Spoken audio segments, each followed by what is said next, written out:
제2회 의원님께서 이어서 발표해 주시겠습니다. 부탁드리겠습니다.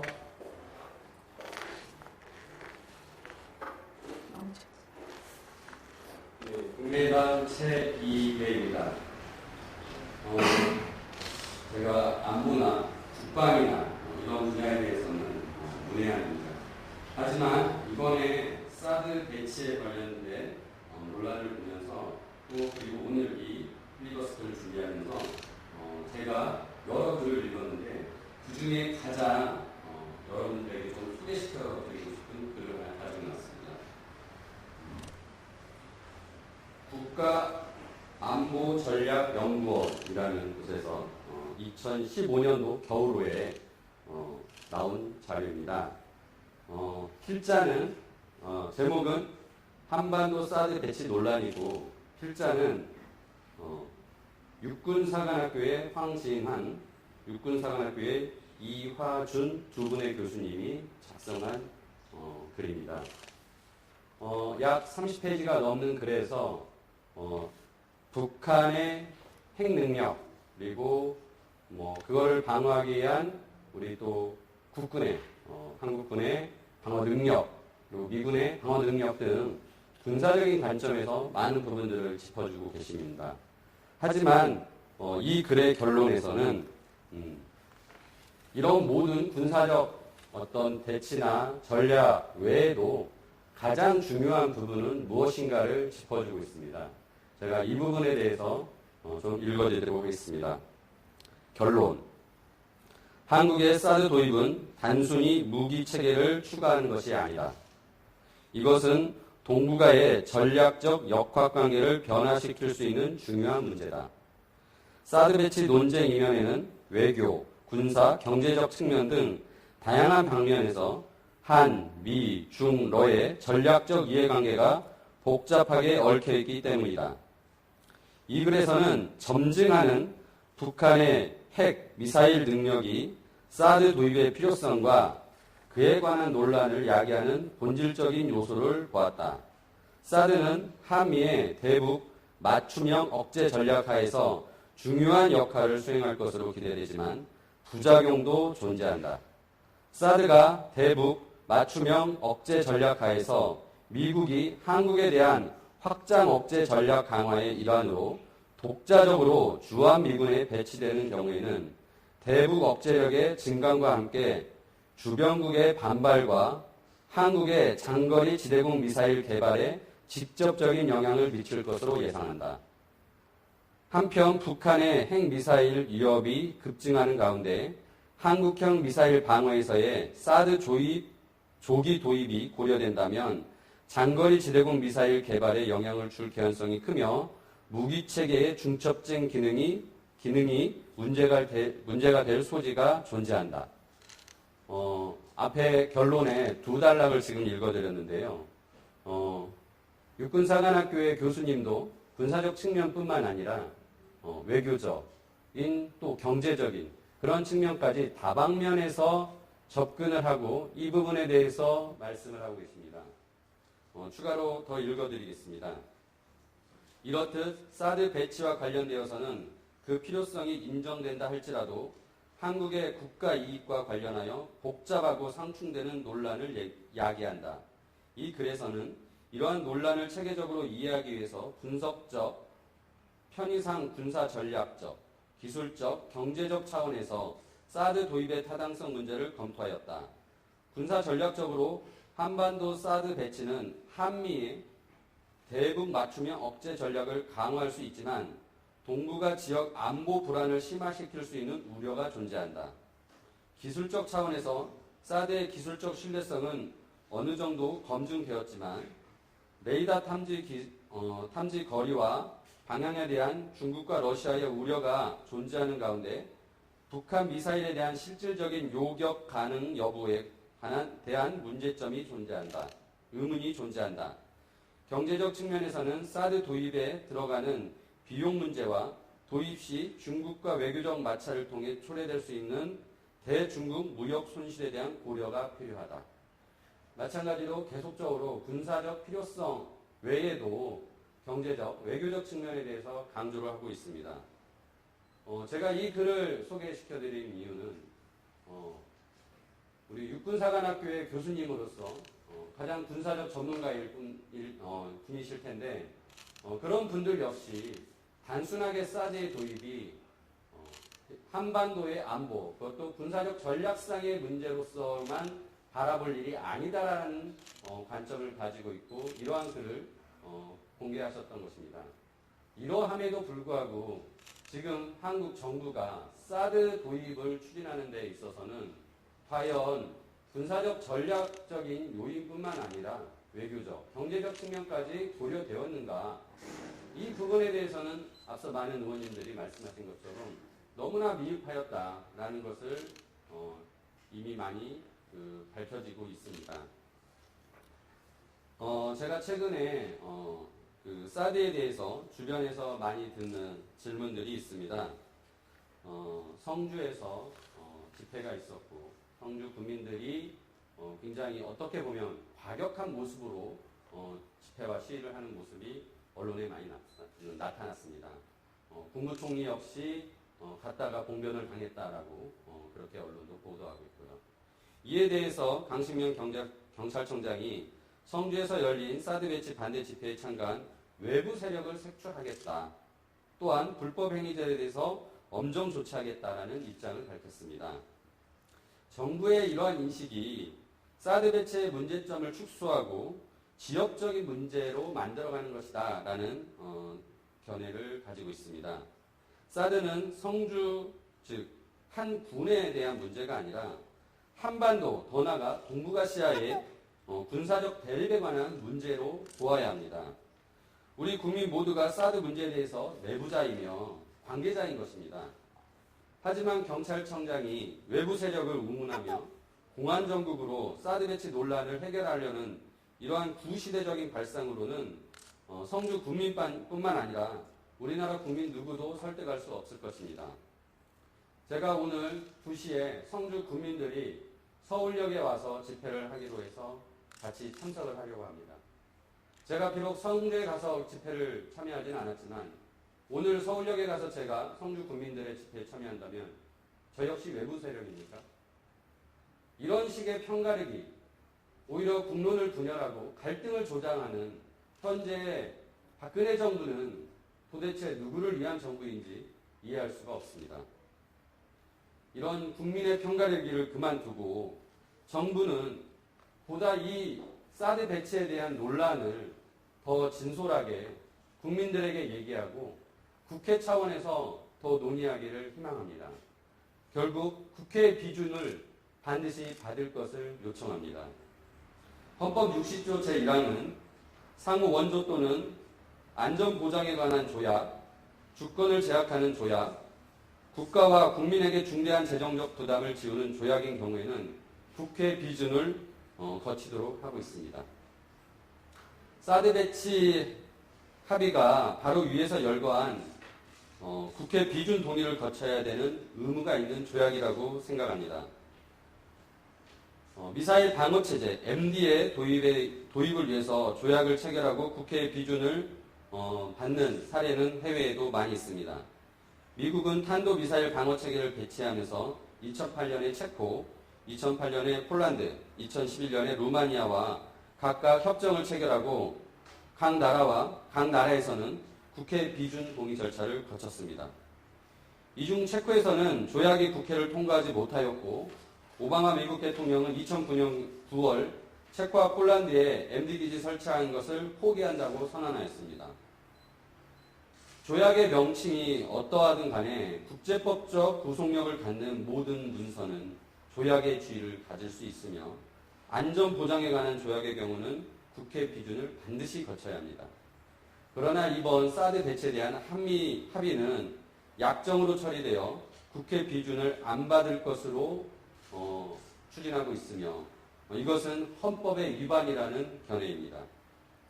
국회 입법조사처도 사드 배치 합의를 기존의 국회 비준 동의를 받는 두 조약, 한미 상호 방위 조약과 주한미군 지휘협정인 이 두 조약을 시행하기 위한 이행약정으로 체결하는 것도 가능하지만 두 조약에 규정된 대상을 새로운 무기체계, 비행까지 포함된다고 해석하는 것은 합리적인지 의문이다. 따라서 이 부분에 대해서는 국가 주권이 덜 침해하는 방향으로 조약을 해석하고 적용해야 한다. 이러한 것이 조약법에 관한 비엔나 협정의 법리이며 이 부분에 따라 국회의 비준을 받는 것이 합리적일 거라는 견해도 밝힌 바 있습니다. 또한 네덜란드는 기존의 미국과 체결한 조약에 있음에도 불구하고 자국 영토 내에 미국의 핵무기 배치와 관련된 조약의 체결에 대해서 의회의 승인을 받은 또 사례도 있습니다. 이러한 해외 사례 그리고 여러 법리적인 해석의 결과로서 최대한 국론을 분열시키지 않고 국회에서 기준 동의를 거쳐 사드를 배치하게 된다면 이러한 논란은 없어질 것입니다. 하지만 현재 여소야대 관계에서 국회 비준을 받는 경우에 비준이 통과되지 않을 것이라고 미리 예단하고 어떻게든 국회를 통제를 벗어나려는 이런 한국 정부의 모습은 마치 현재 조선업종에 대한 구조조정 과정에서 국회 통제를 받지 않으려고 국책은행의 자본합충 펀드를 꼼수로 만들어서 한국은행이 자본을 통화량을 발권력을 이용해서 자본합충 펀드에 자금을 대는 식의 방식으로 국회를 회피하려는 그런 노력과 일맥상통하고 따라서 이러한 불통 그리고 국회에 협치를 하지 않고 이렇게 자기만의 길을 계속 가겠다고 한다면 국회에 결국 국민들의 갈등만 일으키는 무능한 정부, 무책임한 정부라는 결국에 비난과 역사적 평가를 받을 것이라고 생각합니다. 사드 배치는 앞서 말씀드린 것처럼 군사적 전략뿐만 아니라 외교적인 문제를 야기합니다. 사드 배치에 관련해서 주변국의 갈등을 초래하고 있습니다. 현재 중국에서 반발을 하고 있죠. 이 부분이 최근 우리나라 중국의 수출, 무역에 대한 의존도가 굉장히 높은 중국에서의 반발이기 때문에 우리는 이 부분을 결코 간과해서는 안 됩니다. 중국의 대한국 보호무역 현황과 시사점을 보고한 보고서가 있습니다. 이 보고서의 내용에는 한국의 총수출에서 중국이 차지하는 비중은 2000년에 10.7%였는데 2015년에 20.6%로 2배 넘게 증가를 하였고 대중국 수출 의존도가 지속적으로 상승을 하고 있습니다. 그동안 중국과의 분쟁 사례에서 볼 때 이번 사드 배치는 향후 중국과의 대무역 보호 조치의 가능성이 커질 것으로 우려하고 있습니다. 중국은 지난 2001년 일본의 중국산 대파 등 품목에 대해서 세이프 가이드에 대한 무역 보호법으로 일본산 자동차, 핸드폰에 대한 특별 관세를 부과한 바 있습니다. 또한 일본, 필리핀, 베트남과의 영토 분쟁이 있을 때도 특정 품목에 대한 수출을 중단했을 뿐만 아니라 상대국의 관광을 제한하는 조치도 내린 바 있습니다. 한국과는 2000년에 마늘 파동을 겪은 바가 있습니다. 이러한 우려 때문에 제가 우리 정부의 관계 경제부처에 질의서를 보냈습니다. 최근 사드 배치 결정이 경제에 미치는 영향이 어떻겠느냐라고 질문을 했는데 기획재정부에서의 답변이 사드 배치는 순수하게 우리 국민의 안전을 보장하고 국가 안위를 지키기 위한 결정이므로 북한 이외 제3국의 안보 이익을 침해하지 않고 침해할 이유도 없다. 따라서 한중 양국 간 경제협력 관계에 영향이 받아서는 안 된다고 생각한다. 현재 한중 전략적 협력 동반자 관계가 양국 경제적, 사회적 측면에서 매우 중요한 만큼 정부는 앞으로 진전 상황을 면밀히 모니터링하고 중국과 적극적인 대화를 통해 소통해 나가겠다. 라는 답변을 주었습니다. 결국 이 답변은 이 사드 배치에 대해서 한국 경제에 미치는 영향이 있느냐라는 답변에 그런 것은 검토한 바 없다. 앞으로 면밀히 모니터링 하겠다라는 굉장히 무책임한 그리고 무능한 답변이라고 생각합니다. 또한 이런 것들을 사전적으로 경제 분석 같은 것을 했냐?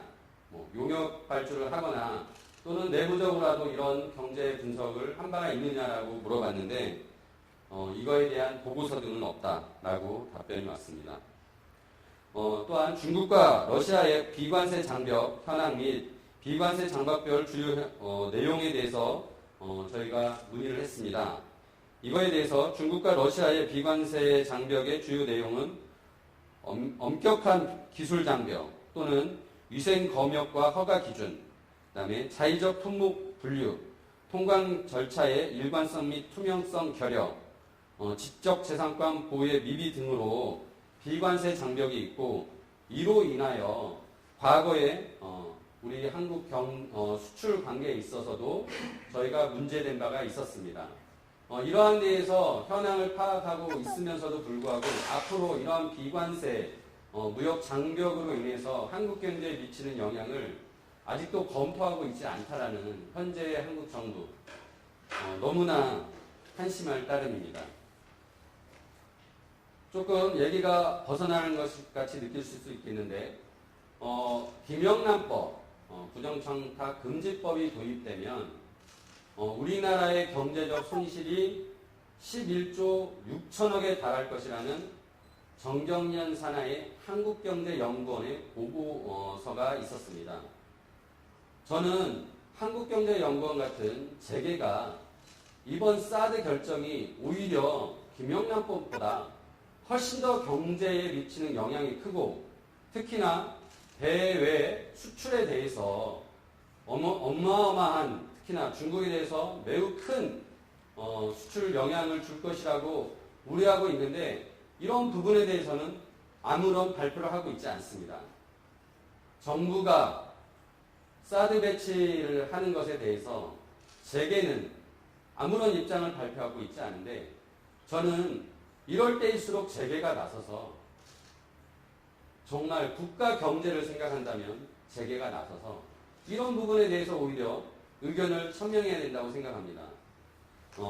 제가 이 부분을 말씀드리는 이유는 우리나라의 재계가 정경련을 비롯한 대기업들이 자신들이 손해볼 것을 스스로 말하지도 못하면서 정부의 눈치를 보고 있는 현재의 모습이 어떻게 보면 우리나라 현재 정부와 재벌 대기업 간의 관계를 여실히 보여주고 있고 이것이 지금까지의 한국 경제를 대기업, 수출 대기업 중심으로 가져온 정부의 의도가 재계에 계속 반영되고 있지 않은가라는 우려를 가지고 있습니다.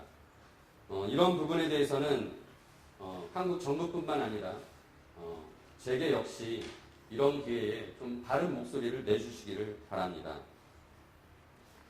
사드 배치에 관련해서 또 제가 정부 특히 그 코트라 한국무역협회 에다가 제가 문의를 했습니다. 사드 관련해서 역시 경제에 미치는 영향에 대해서 물어봤는데 코트라에서 온 답변은 일일 모니터링 체계를 구축으로 중국 측 무역 보복 움직임 또는 반환 정서 발생 가능성 등 중요 정보를 찾아내고 대정부와 공유를 하겠다. 무역 보복이 발생할 시에는 정부와 공조 체계를 구축하고 반환 감정이 확대 시에는 대체 시장, 신규 거래선을 발굴해서 기업 피해를 최소화하겠다라고 답변이 왔습니다. 이 역시 아까 기재부에서 답변을 준 내용과 거의 다르지 않습니다. 어떻게 보면은 한국 정부가 사드를 결정하는 데 있어서 경제부처 등 주요한 내용들을 공유하지 않았다라는 것으로 판단할 수밖에 없고 이는 청와대가 주도적으로 그리고 국방부가 모든 걸 책임지고 단독적으로 진행한 것으로 예측이 되며 이러한 것이 한국 정부의 경제나 외교에 영향을 미치는 것을 검토하지 않았다라는 사실을 반증하고 있다고 생각합니다. 그 대표적인 사례가 외교부 장관이 한국에서 사드 배치를 결정하는 그 시간에 자리를 비우고 백화점에 가서 양복을 수선했다는 것입니다. 만일 사드 배치를 발표하는 순간 전 세계의 다양한 외교 라인에서 문의가 올 것이고 또는 거기에 대해서 반박도 할 것인데 외교부에서 그런 것들을 준비하고 있지 않고 외교부 장관이 그 시간에 자리를 비웠다는 것 자체가 결국은 외교 라인까지도 이런 부분에 대해서는 배제된 채 사드 배치 결정을 한 것이 아니냐라는 그런 의문들을 갖게 만드는 것입니다. 현재 청와대의 어떤 독단적이고 불통의 모습들 계속 나오고 있는데 그 맥락에서 사드 배치 역시 이미 계속 같은 내용이다라고 생각을 합니다. 이러한 내용을 또 결정적으로 마지막 그 사례로 한국은행의 질문에 대한 답변을 말씀드리겠습니다. 한국은행도 똑같이 사드 배치 결정에 대해서 경제에 미친 영향을 물어봤는데요. 7월 8일 한미 양국 간의 사드 배치가 결정되면서 한중, 한러 교역 관계에 영향이 받을 가능성은 배제할 수 없다. 다만 앞으로 한중, 한러 교역 관계에 어떤 영향이 있을지는 현재로서는 예단하기 어렵다는 점에서 경제적 영향을 판단하기에는 아직 이르며 상황 전개를 주의 깊게 모니터링할 필요가 있다. 사드 배치 발표 직후 중국과 러시아는 유감을 표시하고 있으나 구체적인 방침이 발표되지 않고 있으며 우리 정부도 외교적인 노력을 기울이고 있다. 기재부, 코트라, 한국은행 모두 이거에 대해서는 한국 경제에 미치는 영향에 대해서는 검토한 바도 없고 사후적으로만 모니터링하겠다. 또한 그 문제의 심각성을 아직도 인식하지 못한 채 현재 대응을 하고 있는 것은 아닌가 굉장히 우려스럽습니다.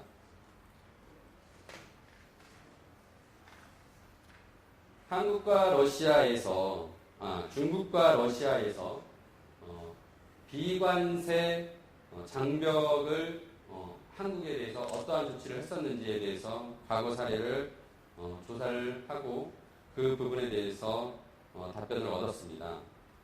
중국과 러시아가 우리나라를 특정하여 비관세 장벽을 부과했던 사례는 많지는 않았으나 반덤핑에 집중되어 있다라고 하면서 중국은 2014년에 화공품, 2015년에 섬유 및 금속 제품에 반덤핑 조치를 취했으며 러시아는 2014년에 돼지고기에 대한 위생 및 검역 조치를 취한 바 있다라고 얘기하고 중국과 러시아의 비관세 장벽 현황에 대해서 통계 자료를 보았는데 중국은 위생 및 검역을 통한 비관세 장벽을 2010년 이후로 계속 많이 2010년에 254건, 2014년에 69건, 2015년에 179건으로 상당한 건을 비관세 장벽으로 위생 검역을 통해서 행사하고 있습니다.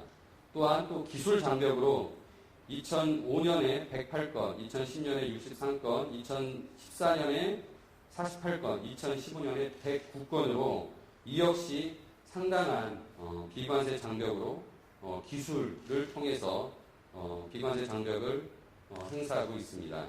이러한 내용들이 앞으로도 한국에 대해서도 일어난다면 한국의 기업에 대해서는 굉장히 타격이 될 우려가 있고 또한 중국 내에 있는 한국 기업들, 한국이 투자해서 중국에 소재하고 있는 한국 투자 기업들 역시 이러한 비관세 장벽으로 또는 규제로, 중국 내 규제로 타격을 입을 수가 있습니다.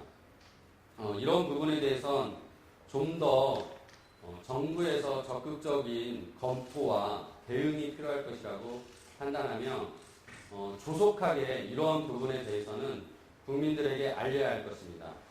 이러한 정보를 알려서 정말 경제적 타격이 심각하다고 국민들이 인식하고 국회도 이 부분에 대해서 반드시 수정이 필요하다고 생각한다면 정부 역시 태도를 바꿔서 지금의 국회 비준을 회피하지 말고 국회 비준을 받는 절차를 거치고 국민들을 설득해야 할 것입니다.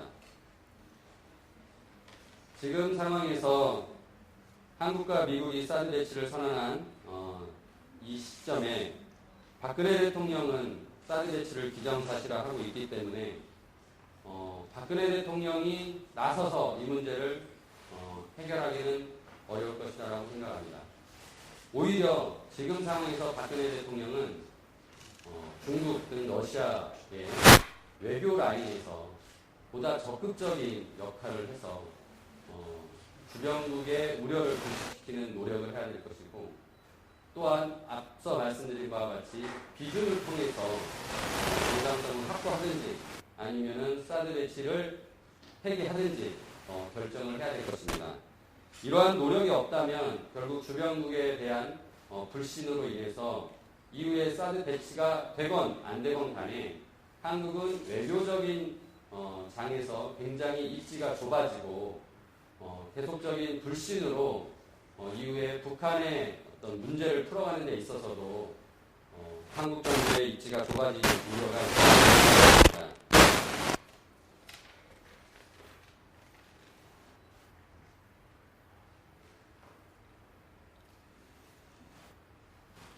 최근에 중국에 계신 분들로부터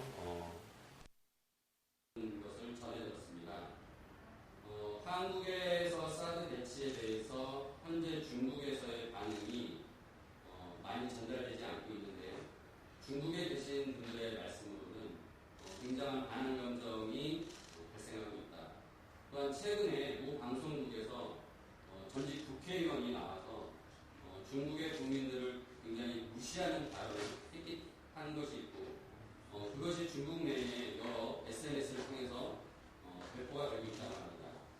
이러한 중국과의 관계에 있어서 정치인이든 또 정부 당국의 관계자들 간에 굉장히 처신을 또 언행을 조심해야 할 것인데, 오히려 불신을 자초하는 측면이 있습니다. 저는 대통령께서 직접 나서서 중국과 러시아를 만나고 설득하고 그런 과정을 통해서 외교 라인을 다시 그 외교에 있어서의 신뢰를 회복해야 되는 노력을 해야 될 것이라고 다시 한번 강조 말씀드리며 이상으로 제 발언을 마치도록 하겠습니다. 경청해 주셔서 감사합니다.